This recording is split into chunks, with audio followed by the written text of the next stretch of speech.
let's go. Welcome to another edition of Thunderdome. It's me, Coach V.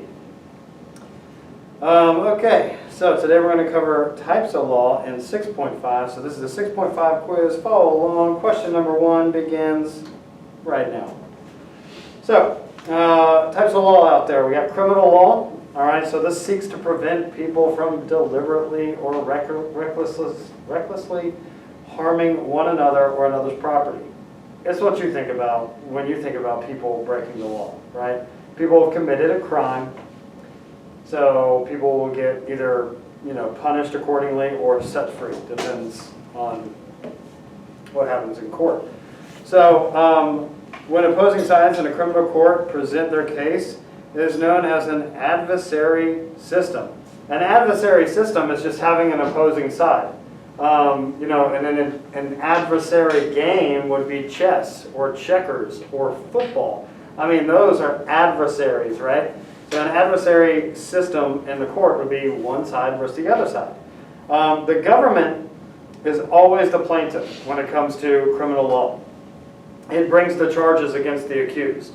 The accused is the defendant. They are defending themselves through a lawyer. Felonies are serious crimes. Examples of those: murder, robbery, arson. Misdemeanors are less serious, so usually punishable by a fine or short jail sentence. Vandalism, stealing inexpensive items. Felonies are, you're getting a decent amount of time in prison if you get convicted, and then misdemeanors, again, you're probably only paying fines. So number 1 is an adversary system. Civil law is another type of law. So civil law, when you do think about types of law, these are the first two that pop in your head. Criminal law, which would be what we just explained, and then civil law, which would be disputes between people or groups in which no criminal laws have been broken. These are called lawsuits. The person suing is the plaintiff. Okay? So there's question number 2 for you. The person or group being sued is the defendant. So if the plaintiff wants to collect monetary damages for some harm that is done, civil law includes these types of things. Tort law, which is negligence, which is like, you would see this in child care. Same thing here: family law, divorce, child custody, adoption, abuse, and then contract law. Maybe somebody broke their contract and left their job early, or something like that. That is all civil law. Okay? No crime was broken. It is between people or groups. Okay. Next one is constitutional law. Guess what this deals with? The Constitution. So it deals with formation, construction, and interpretation of constitutions, whether it's state or federal. Usually deciding the limits on government's power and rights of the individual. Is it constitutional or not? When you see constitutional law, you're probably looking at Supreme Court, whether it's going to be on the state level or the federal level. Our next one is administrative law.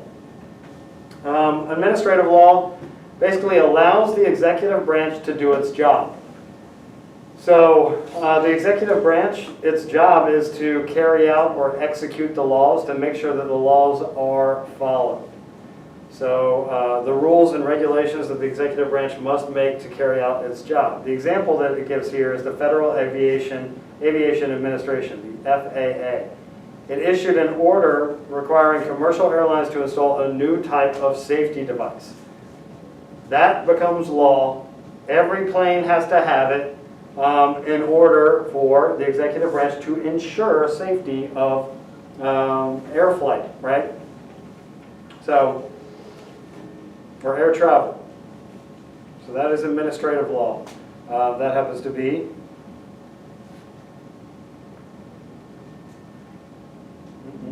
question number 3. All right, statutory law. So a statute is a law written by a legislative branch of government. It could be a federal law, it could be a state law, it could be a local ordinance.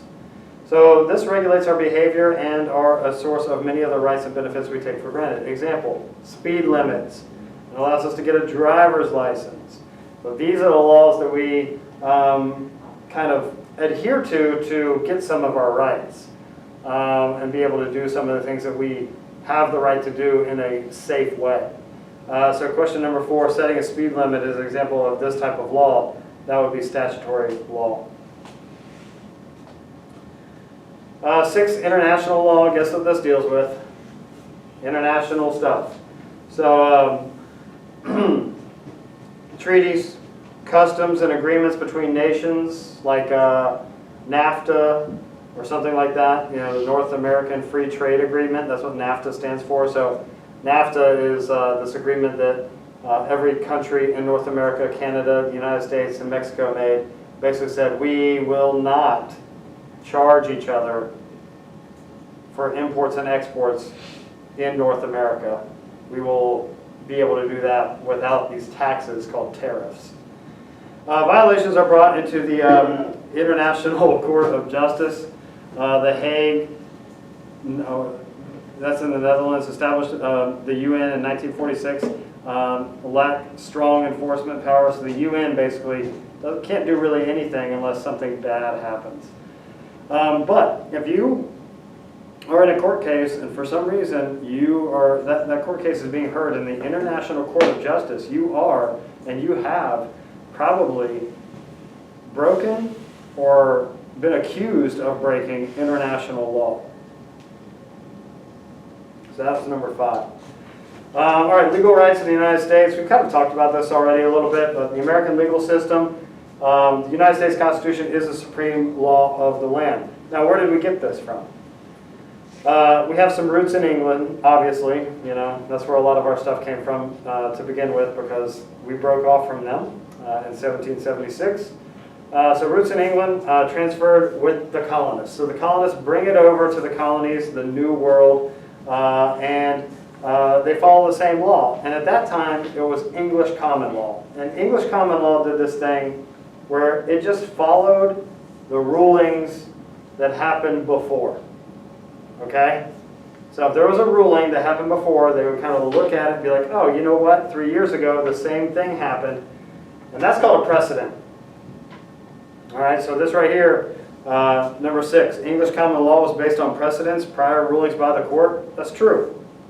Okay, so English common law, court decisions made from precedent. Eventually those laws became statutes, and they were actually written down and passed by a legislative body, Parliament. And they used stare decisis, which is a Latin term for let the decision stand. Basically saying that if a decision has been made in court, then it will stand. We'll follow it as it continues. If somebody else does this, we will also make the same decision. All right, individual rights. So just looking at Article 1 of the Constitution, it explains the writ of habeas corpus, bills of attainder, and ex post facto laws. So let's look at that. The writ of habeas corpus. You must explain why someone is being held. If I took you, put you in handcuffs, threw you in jail, I have to explain to you what you're being charged of, okay, or what you're being charged for. And if I don't do that, that is illegal on the federal level, okay? No bills of attainder. This law punishing a person without a fair trial. You cannot be punished without a fair trial in the United States. We're lucky. Not all places are like that. And then no ex post facto laws. Law punishing a person for an action that was not against the law when it was committed.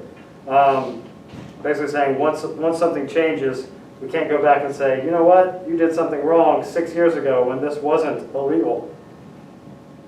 It doesn't matter. Okay? Ex post facto laws. Law punishing a person for an action that was not against the law when it was committed.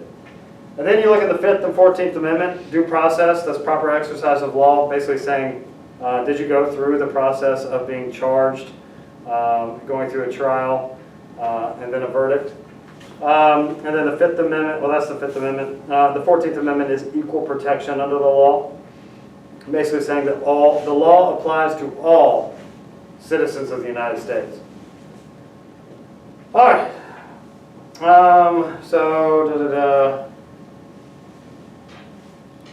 Question number 7 is answered on this slide. The rights of the accused. We got the Fourth Amendment. It protects against unreasonable searches and seizures.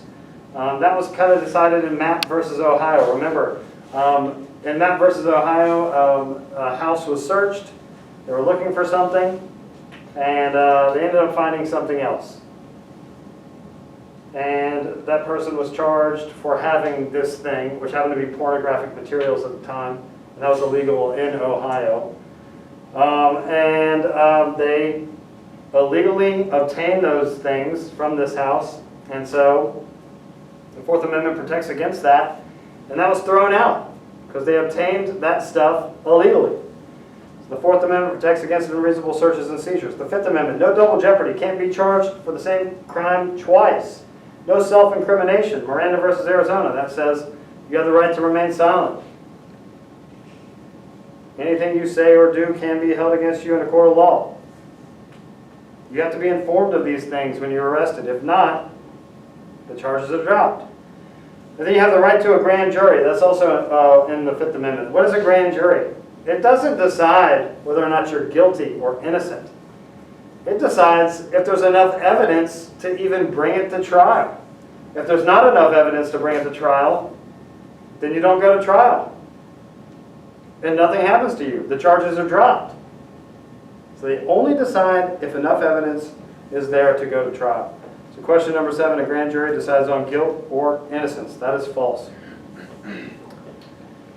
The rights of accused continued here. We got Sixth Amendment, the right to an attorney. That was decided in Gideon versus Wainwright. We talked about that a little bit earlier on this year. The right to no charges against you. So what are you being charged for? The right to hear and question all witnesses against you. Somebody comes up to the witness stand and says, I saw so-and-so doing this. You do have the right to question them and to see if they are actually telling the truth. Right to a speedy public trial by impartial juries. Speedy public trial means that probably has to happen within a year. And then an impartial jury means no bias. All right, many don't come to trial at all because of plea bargaining. This is an interesting thing. This happens to so many people. You get charged with a crime. It looks like you're going to end in a guilty verdict, meaning that they're going to say that you did this crime. But they're going to offer you something so they don't go to trial. Because going to trial costs the state money. And the state doesn't want to spend money. So the state will say, you know what? You can plead, no contest, which is not admitting guilt, but it just means I won't go to trial. And we will give you, instead of 25 years, we'll knock it down to 15. That's what happens most of the time. I bet you 80% of the court cases end like that. They don't even end like that because that's done before the court case even starts. What's like settling outside of court? When people are like, oh, we settled outside of court. What does that mean? That's probably dealing with a civil trial. So it'd be like somebody, maybe divorce court, right, or something like that. So, we're getting a divorce, and, we could go and spend money in court, or you could settle outside of court and use a mediator or an arbitrator, and they would decide who gets what. So, Eighth Amendment outlaws cruel and unusual punishment, prohibits excessive fines or bail. So, a sum of money an arrested person pays to be released from jail while awaiting trial. And you get that money back if you show up at court. So, our last thing here, other rights.